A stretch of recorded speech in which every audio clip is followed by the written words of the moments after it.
I welcome you to the Messiah Revelation channel, prophetic end times channel. This video is part 2 in a series that I'm doing on moving to Africa, exiting to Africa, repatriating to Africa. We are focusing on the African diaspora in Europe, in North America, in the Caribbean, and also in Africa and any part of the world. Ghana's population 30 million people, tropical country, traditional country. Ghana, first black nation to get independence from British colonial rule 1957,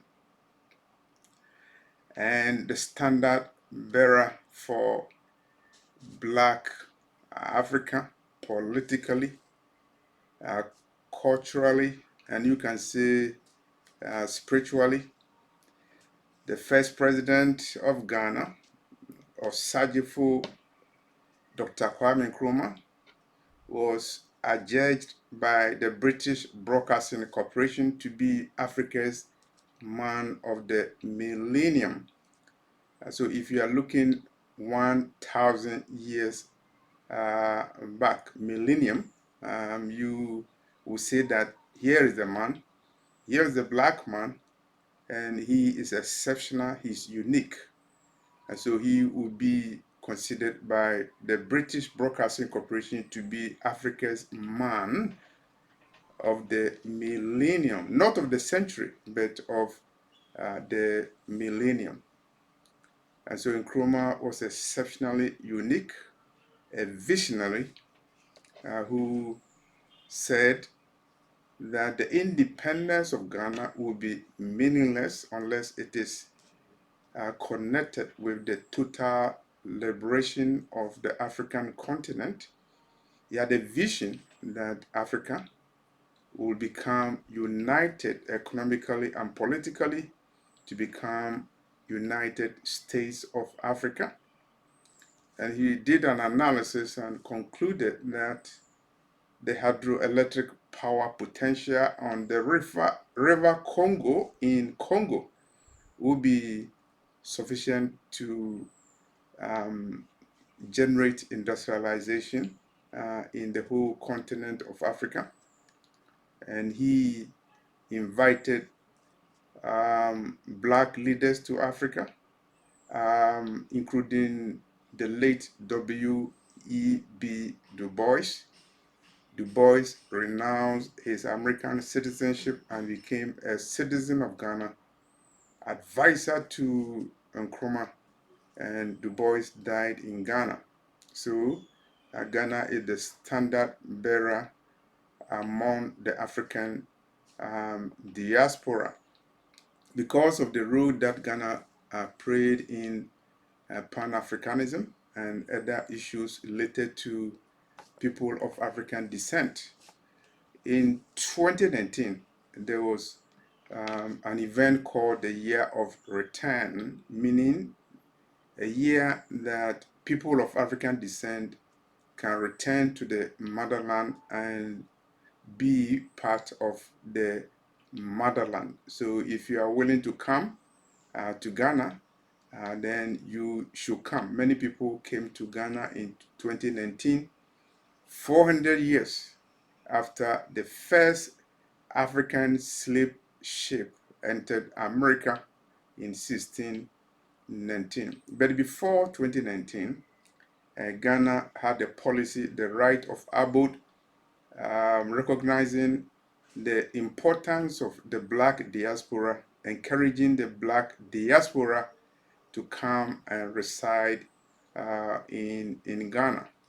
And so that is Ghana for you. We're talking about key elements involved in your decision to black exit to Africa, to repatriate to Africa, to come and tour, and possibly to live permanently in Ghana.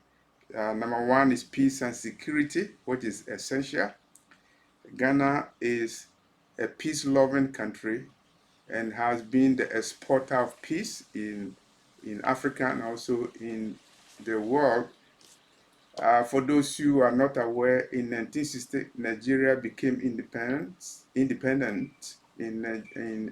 1960s, and within 3 years, Nigeria was on the verge of a civil war. There was a civil war in Nigeria, and it was in Ghana that a peace accord was signed that resulted in peace coming to Nigeria. You have to remember that it was in the interest of the colonial masters, particularly France, to see that Nigeria would be divided, dismantled, and disintegrated so that France and the colonial powers will continue to rule Africa.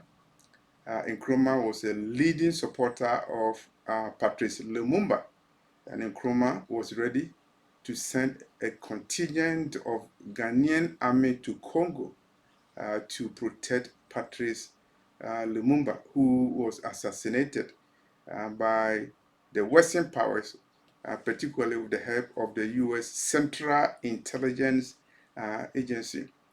There was civil war in Liberia and Sierra Leone, and it was Ghana that provided refuge to Sierra Leone and Liberia, and there was a special camp in Ghana dedicated to Liberians, and they were integrated into the Ghanaian community.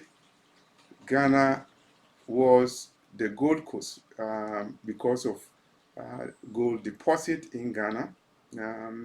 Ghana still has gold deposit and is the location of many strategic materials, including lithium. Lithium is used in the production of batteries and other things. Ghana also has oil, and so Ghana has a lot of resources. Ghana is well connected to the black diaspora over the world.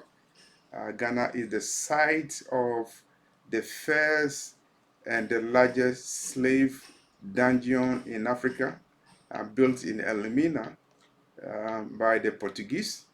And Ghana is the center of Pan-Africanism, as already stated. And Ghana has been visited by many leaders of the world. And Ghana has connections with blacks all over the world. Research indicates that a lot of black Americans are descendants of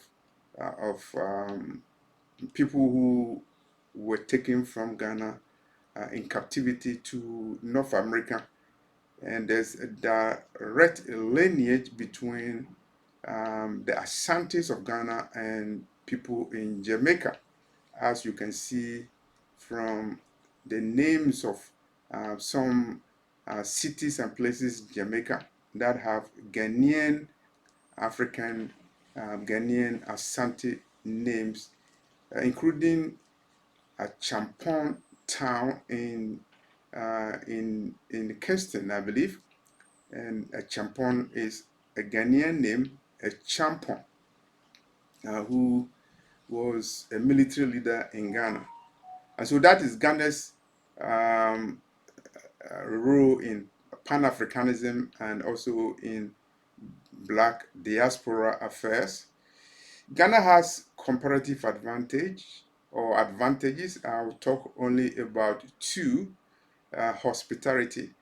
Ghana is known to be a hospitable nation. People are ready to help you, and you can find out when you land in Ghana's international airport, Kotika International Airport in Accra, in Ghana. I believe Ghana probably is ranked #1 in terms of hospitality on the African continent, and also ranked very high all over the world. And Ghana also is tolerant on religious basis. Ghana has Muslims and Christians, and because of intermarriages and because of religious tolerance, Ghana is peaceful Muslims don't have any problem with Christians, and Christians don't have any problems with Muslims. So there is peaceful coexistence.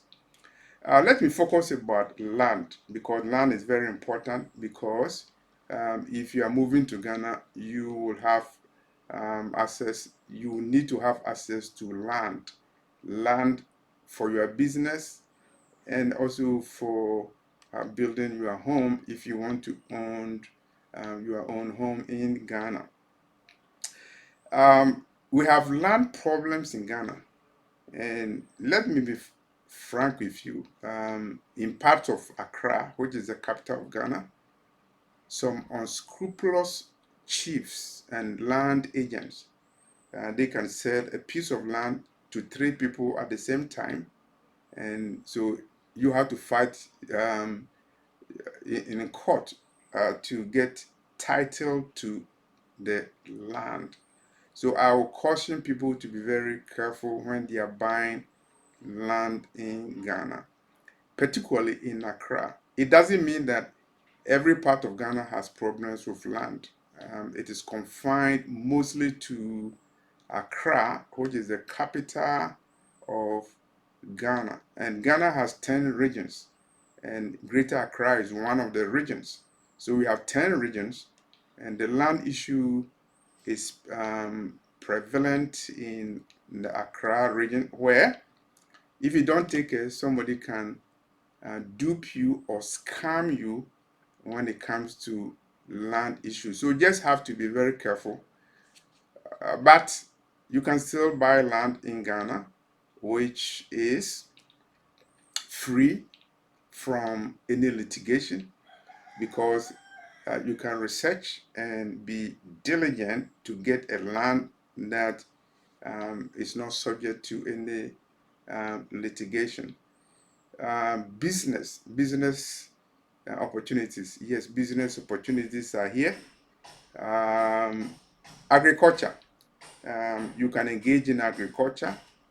You can do processing of food and agricultural materials for export and also for internal consumption. And people are doing that. The diasporans are engaged in that, and they are making profit from it. You just have to look at what is convenient for you, what is profitable for you. People are building homes for rent and also for commercial business.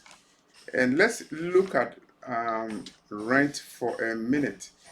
I did the research about rent. The location is in Accra, not in the prime area in Accra, but in an area that is peaceful, and also it is a developing area, and so it's very convenient for people who want to have a peaceful environment. I talked to the landlord. He has 3 bedrooms for rent, and it's a house, and each bedroom has a separate toilet and bath. So 3 bedrooms, each has a separate toilet and bath. Then downstairs, it's a story building, and so in the downstairs you have a common room and or a living room.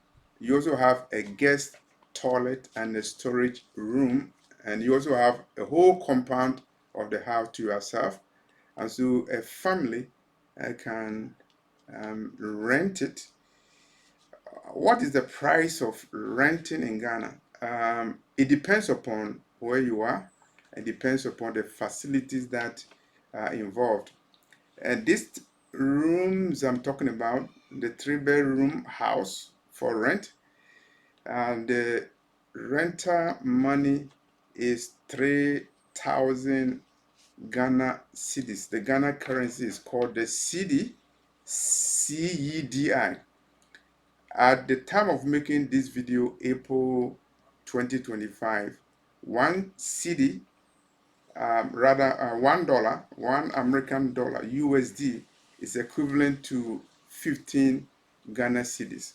And so if the house is for 3,000 Ghana cedis a month, it means that it is equivalent to $200 a month. So with $200 a month, you will have access to a 3-bedroom house. The rental condition in Ghana is that most landlords will want their payment to be made 1 year in advance. And if you are ready to pay 2 years in advance, some of them will like it. So unlike in the United States where you have a 1 month deposit and then you pay the first month and then you pay month by month, in Ghana, in most of the times, they demand a whole rent to be paid in advance, 1 year in advance.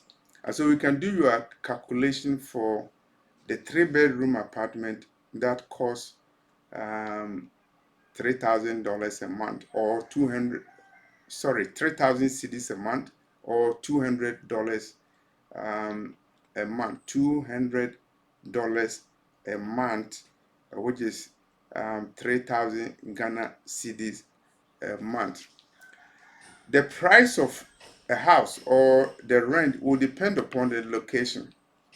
You have come to Ghana, probably you are a white person, you have a lot of money, or you are coming from America, you have dollars in your accounts. And so you want to go to places where the cream of the cream prefer to live. And there are two places, Osu and Laboni. And there's also a place called Cantonments. And these are the areas where the embassies of the Western nations are, and most rich people live. And so the rent there will be more expensive, but the facilities will be better, and also security will be far better. But if you want to economize, then you have to look around to look for a cheaper place. And so you have a benchmark. I'm talking about a 3-bedroom house where you have every room with a toilet and bath plus extra compound. In Ghana, they talk about self-contained. When we say self-contained, it means you have certain things to yourself. Particularly, you have a toilet and bath to yourself, and you have kitchen by yourself. So when they say self-contained, that's what it means. So we have 1 room self-contained, 2 room self-contained, or 3 room self-contained. It means you have toilet and bath facilities to yourself, you have kitchen to yourself. And if you are looking for a self-contained compound, then you are talking about a house where the whole compound is yours. Typically, that would be ideal for somebody who has a family, and you will have the whole house to yourself. In other words, somebody builds a house and the whole house is for a rent, you have everything to yourself, compared to a case where you have a house where probably 2 or 3 tenants are living in that house, and you have your own bath, you have your own kitchen, but you share the compound with other people. If you want that, yeah, you can also get it. Okay, so let me look into some misperceptions. You are coming from Canada, or you are coming from England, or you are coming from America, you are an African American. There are misperceptions about Africa and also about Ghana. And because of that, some people are not able to stay in Ghana. So I'm leaving a video in the description box, and that video talks about Black Americans who went to Ghana and they could not cope, and they have to leave Ghana and go back to United States. So I'm leaving a video on on that issue. You have to remember about the fact that the Western media particularly was interested in creating a false narrative about Africa in general.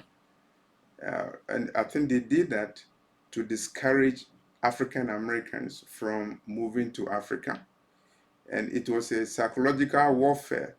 Let's paint Africa black to Black Americans, and let's paint Black America black to Black Africa. So it was a two-way. Let African look bad in the eyes of Black Americans, and let Black Americans look bad in the eyes of Africans. And so you have to overcome that misperception. You have to overcome that prejudice.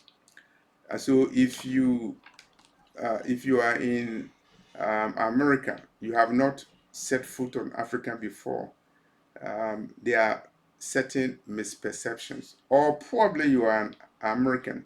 You have come to Ghana before, but you have a lot of misperception about Ghana, even though you have been in Ghana before and you live in Ghana. I'll give you an example.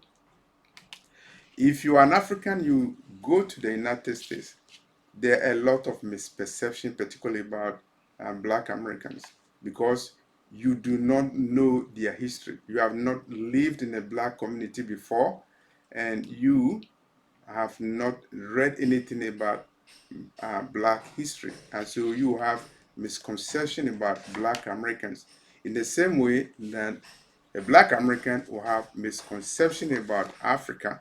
Uh, and it's because of the media narrative about Africa. Okay, let's look into the issue of scammers. People complain about scammers. They are cheated by Africans, they are cheated by Ghanaians, and so they don't want to come to Ghana, they don't want to come to Africa because of the scammers. It's true they are scammers, but in most cases you allow yourself to be scammed. I watched a video where a family in America, the family is the man is a war veteran, and the wife has some disabilities. They want to live in Ghana, and they bought a house, bought kit and coats for $90,000, and the house didn't come, the money didn't come. Why will you buy a whole home, $90,000 online? Do the transaction online, and probably you have never set foot on the Ghanaian soil before, and so you probably subjected yourself to scammers. There are scammers anywhere and everywhere. In November 2024 in the United States, I realized there were a lot of scammers on the phone. People call you to scam you. There are scammers everywhere. There are scammers in China. There are scammers in Russia, even in America. Some people are able to scam people, and they take money from their accounts. So scamming is part of the new digitalization and technological advancement, and is not only confined to Ghana. I went to Ghana. I am an American, or I am an European, and somebody scammed me in Ghana. And then the conclusion is that they are targeting foreigners to be scammed. And that is not true, because everybody can be scammed.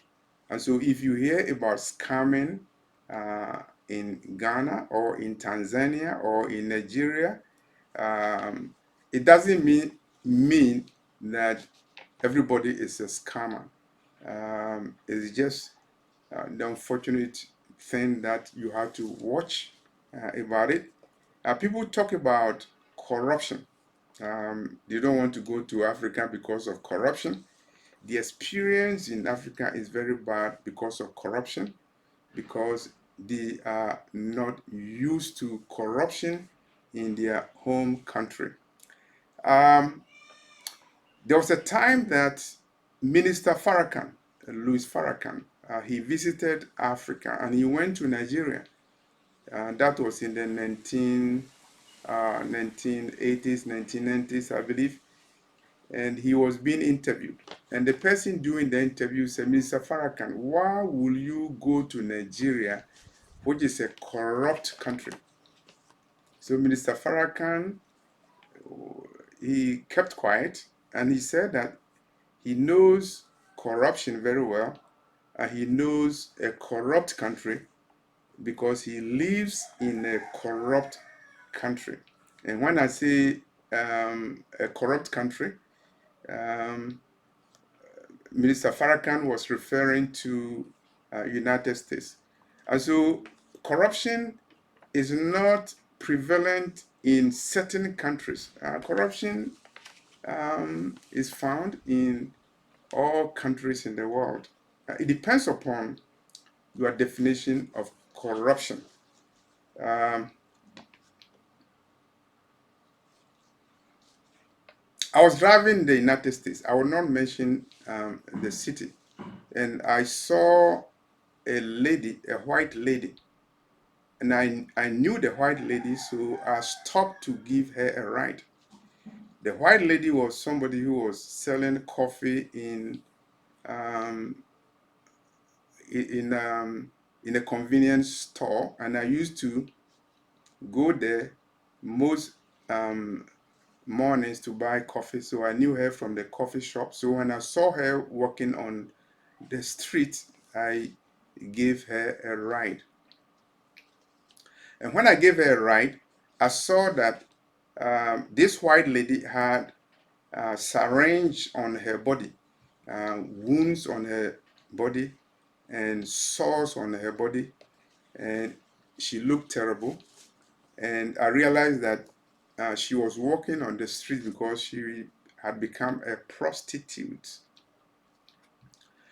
So I was asking her why was she doing the prostitution. It was a broad daylight, and so she told me her experiences, and she had become a drug addict, and she has been arrested so many occasions.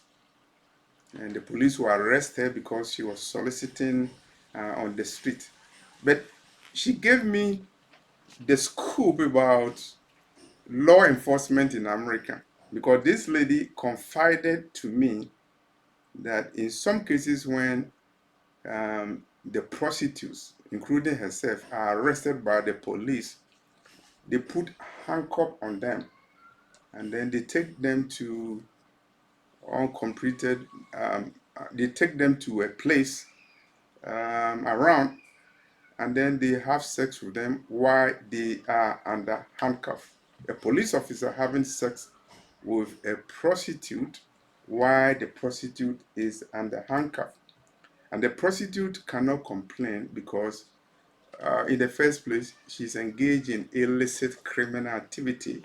And so she doesn't have the mouth to complain. And is that corruption? It happens. It happened in America. I will not mention the name of the city, but corruption happened in everywhere in the world.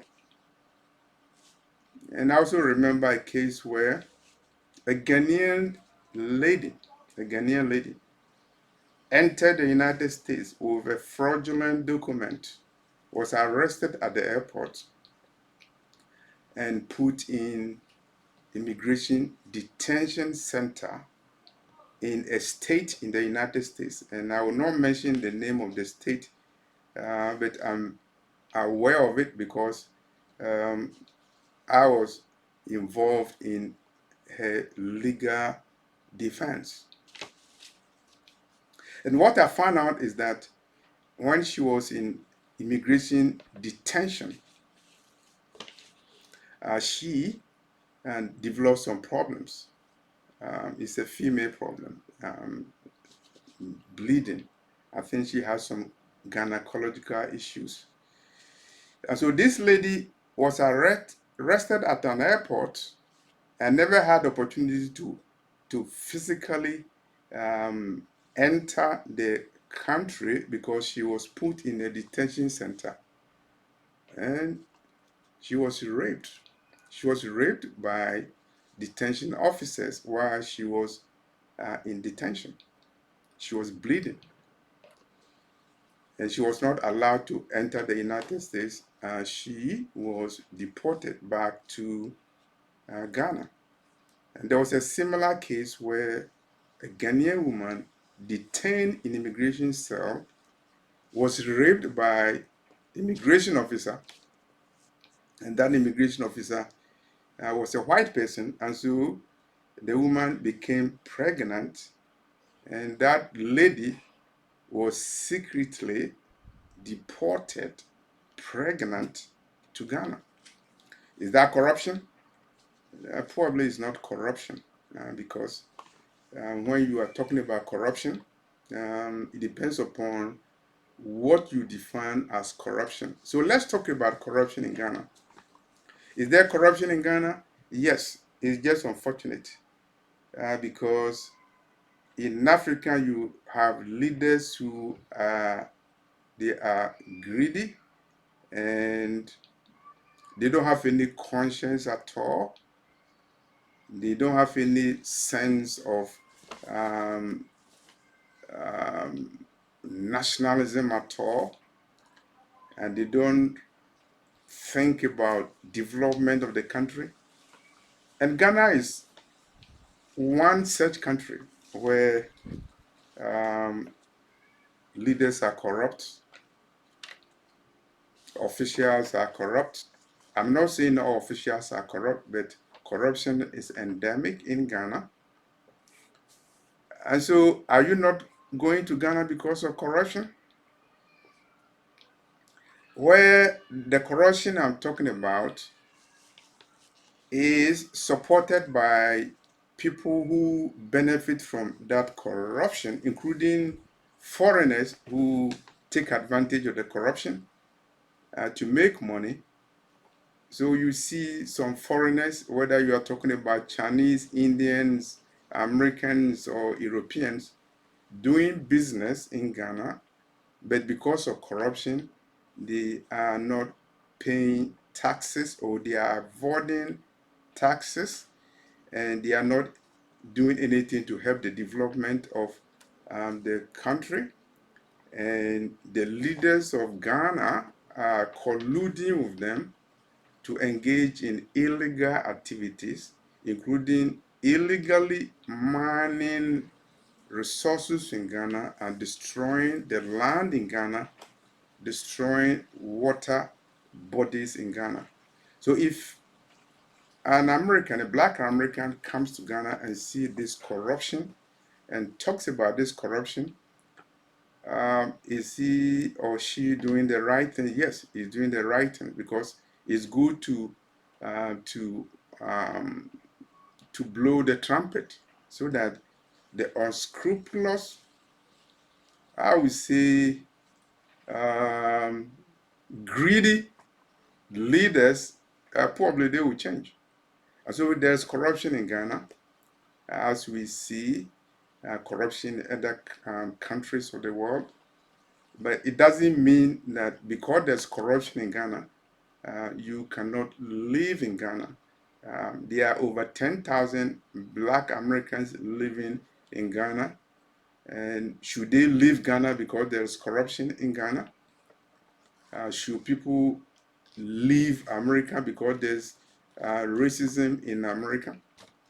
It depends. It's your choice. So that's corruption. That's corruption for you. Business trust. Let me talk about business trust. And when I talk about business trust, I'm talking about the confidence that you have in people who are doing business for you.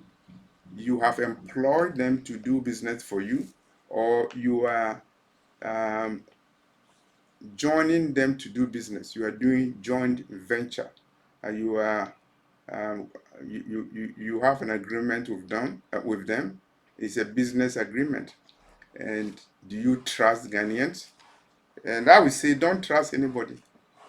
Some Ghanaians even don't trust their family members. So how should a foreigner trust a Ghanaian? You need to be very cautious because business ethics, I don't think there's even business ethics in Ghana. Um, every nation has their own ethical standards, but when it comes to business trust, you need to be cautious. There's a difference between a nation that is hospitable and a nation that is trustworthy when it comes to business. So you come to Ghana and the nation is hospitable. It doesn't mean that you should not be cautious in dealing with people, particularly when it comes to business. In most of the time, when you have a business, if you are not personally around to manage the business or have a competent, reliable, trustworthy person to manage the business, you will lose the business because you go bankrupt. And that's why a lot of Ghanaians abroad in America, in Europe, in other parts of the world, their own family members have ruined their businesses. In some cases, a wife can even ruin the business of a husband, and a husband can ruin the business of the wife. So that is business trust for you. Be very careful when you are dealing with people. I don't want people to cheat and be cheated. And so that is business trust that I'm talking about. Does it mean that you cannot do business in Ghana? No, you can do business in Ghana. I'm saying you need to be cautious. You have come to Ghana, you have a problem. You are an American, a black American, you have a problem. And you think that Ghanaians are targeting you to scam you or to discriminate against you because you are a black American. I don't think it is it is just like that. Sometimes it depends upon the attitude that you bring along with you. And I'll take this opportunity to talk about Nigerians in Ghana. Nigerians are hardworking and they are very enterprising, but some of them are also notorious to the point that because of their attitude and also because of their business, I will call lack of business ethics. Um, they have a bad reputation to the point that some landlords in Ghana will not rent a house to a Nigerian. I know that for a fact, and I know a certain suburb in Accra where the association of people who have homes, landlord association, they pass a resolution that nobody should rent an apartment to a Nigerian. I'm talking about Nigerians in Ghana. I'm not saying all Nigerians are unscrupulous. I'm talking about the few of them who are tarnishing the image of Nigeria, a country that is very creative. And Nigeria has a lot of professionals who are credit worthy and they are good people. Um, but a few of them are spoiling their names in Ghana and other parts of the world. In the same way, let's say you are a black American and you come to Ghana, and the way people will relate to you sometimes will also depend upon your attitude. You come to Africa and you have the attitude that you are an American, and there is that type of American hegemony and arrogance that we are better than anybody in the world. And so you are part of that American pride, Babylon pride. and you go somewhere and you disrespect people's culture, they will not like it.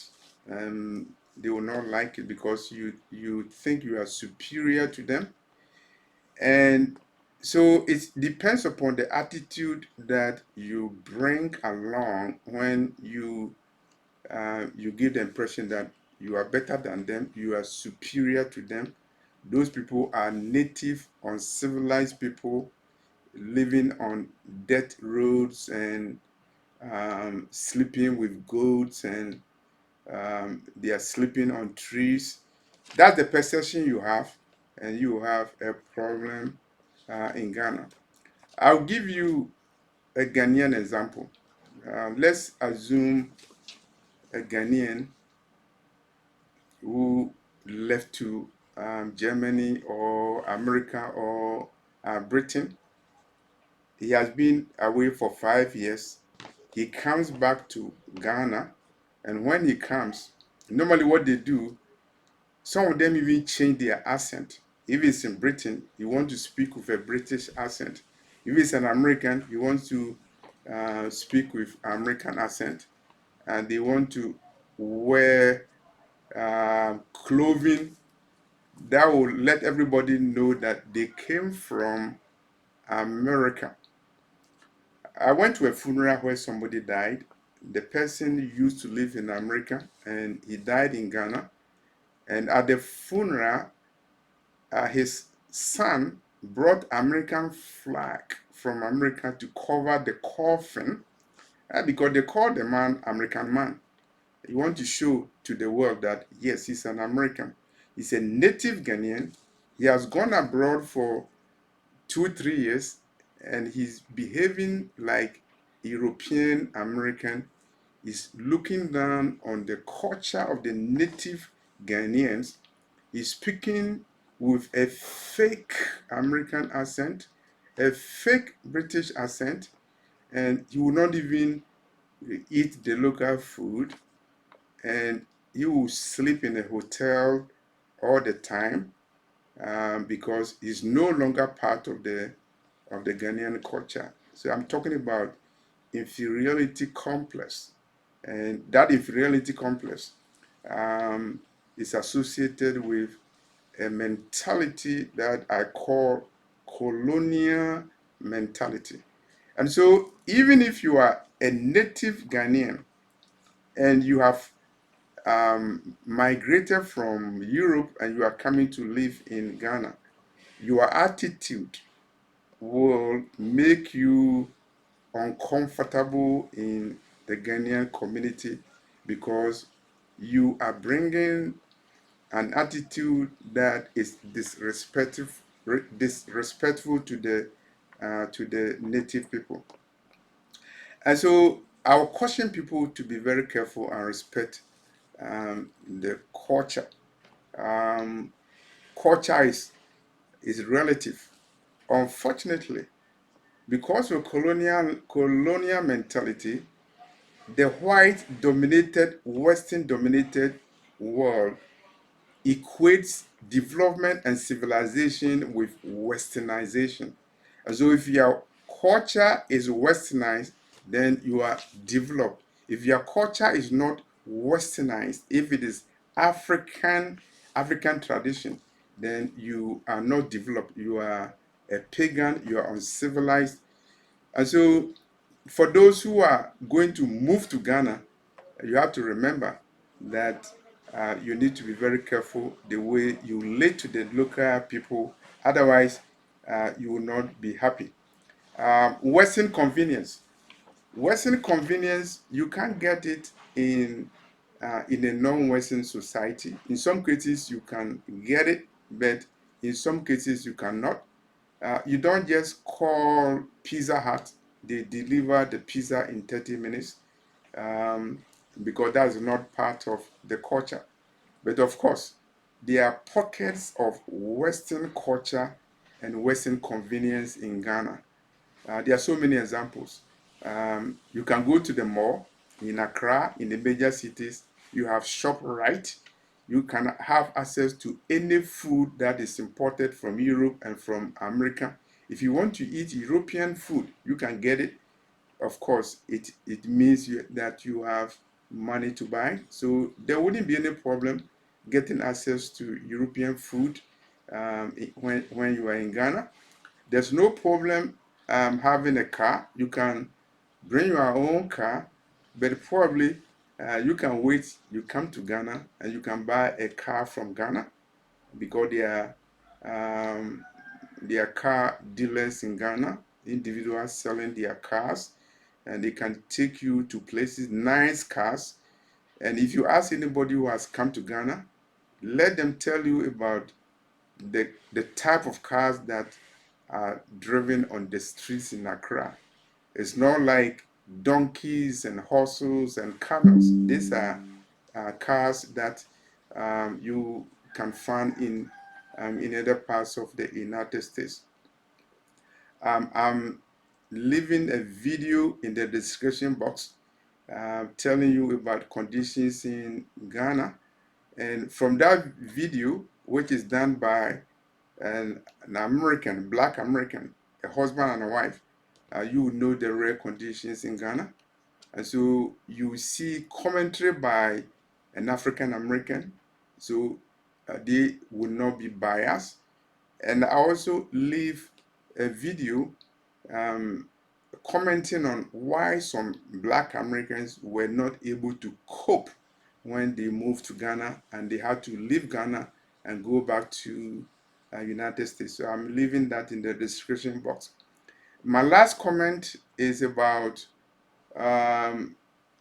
personally, what are some of the things that you enjoy when you move to Ghana?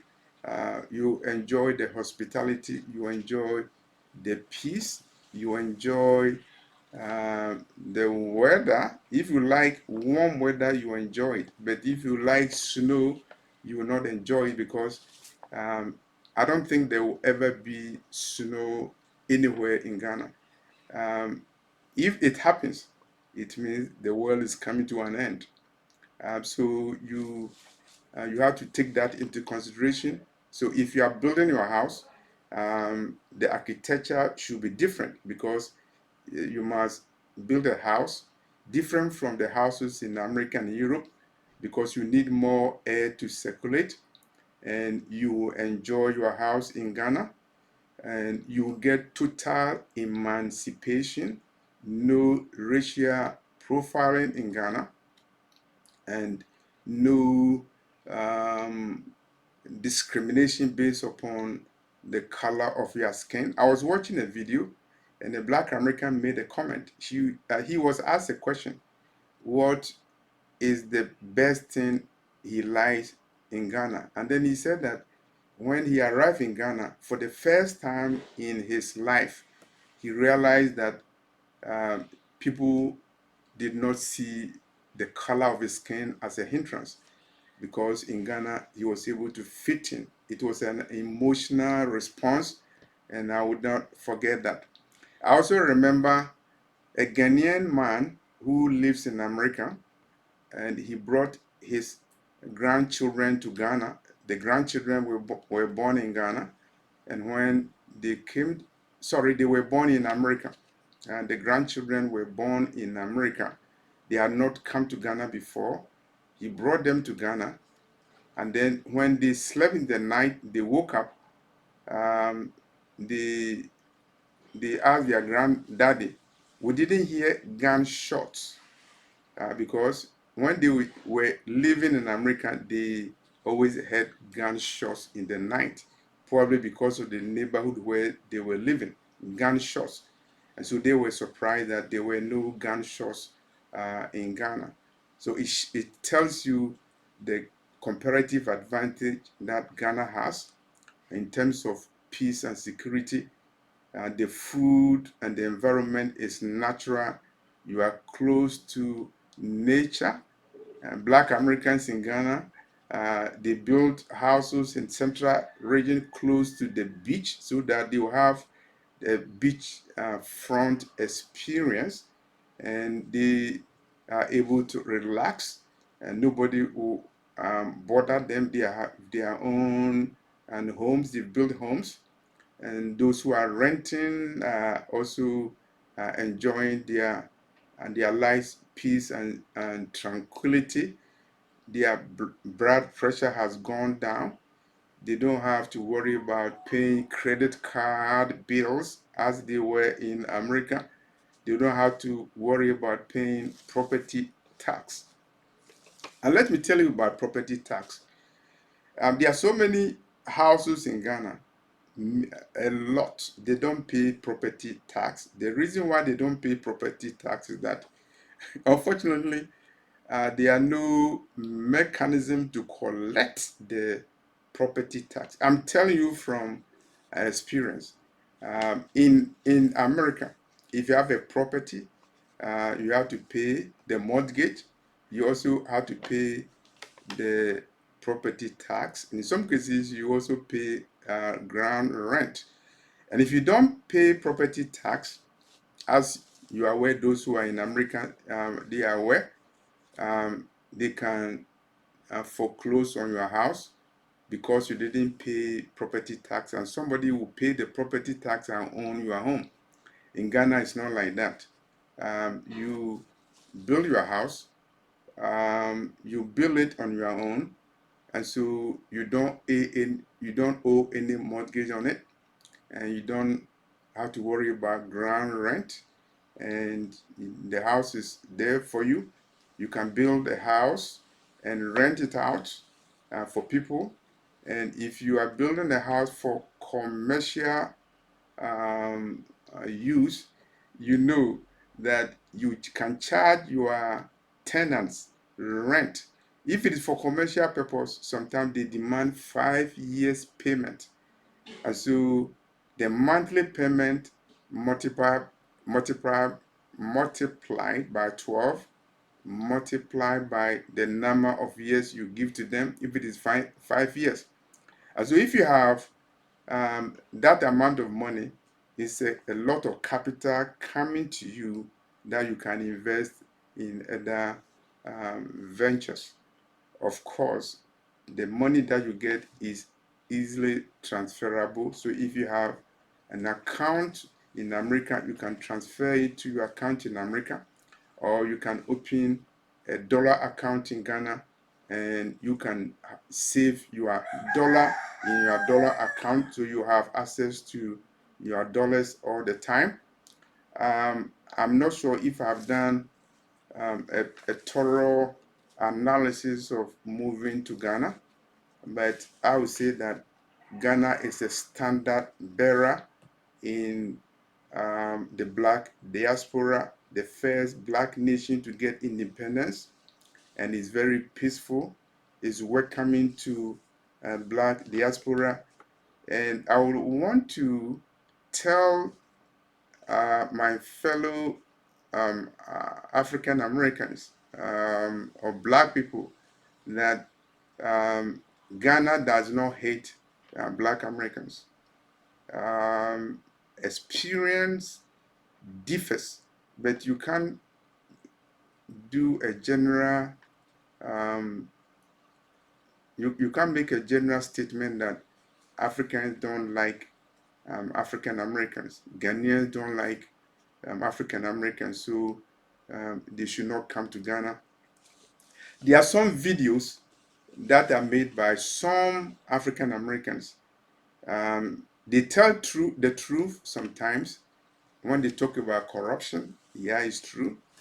When they talk about flooding of their homes, it's true, because in Accra, because of the geography and the topography, low level close to the Atlantic Ocean, you see flooding sometimes because of the poor, what they call the planning system. Sometimes you also see flooding, and you see people building in waterways. It also causes flooding. That is true. So when they make videos about Ghana talking about corruption, it's true. When they talk about flooding, it is not all over the country. It's only parts of Accra. where you get the flooding. And when they talk about Africans don't like Black Americans, that is a lie. It's based upon misperception and misconceptions. And I want to remind you that there are some people who are doing videos, YouTube videos, they are concentrating on negative things. They want to get views. I even know some African American channels pretending to be very trustworthy, and they are scamming people. And so, as an African American, you can't go to Ghana or any other country and complain about scamming when you also have YouTube channels pretending to representing your brothers and sisters in America. You are also scamming them. I wouldn't want to mention names of those channels, but you have to be very careful. The trust level is very, very important. Um, I would advise you to move to an African country first. See the condition before you make a decision whether to live there permanently, and don't trust anybody. Don't trust an agent when you are buying land because if the agent is not trustworthy, then you can be scammed. Even though Ghana is peaceful, you need to be security conscious depending upon where you are, and you always have to be very careful. And I know and I hope that a time will come when the vision of Osajifo Dr. Kwame Nkrumah will come true, that there will be United States of Africa and peoples of African descent, and they will live comfortably, and they will integrate into the Ghanaian community and the Ghanaian culture. The next video I'll do about Ghana will be a prophetic video about Ghana. And so this is part 2 of my analysis videos on moving to Africa, concentrating on Ghana. And my next video will also be on Ghana. That will be part 3. And it will be a prophetic video on Ghana.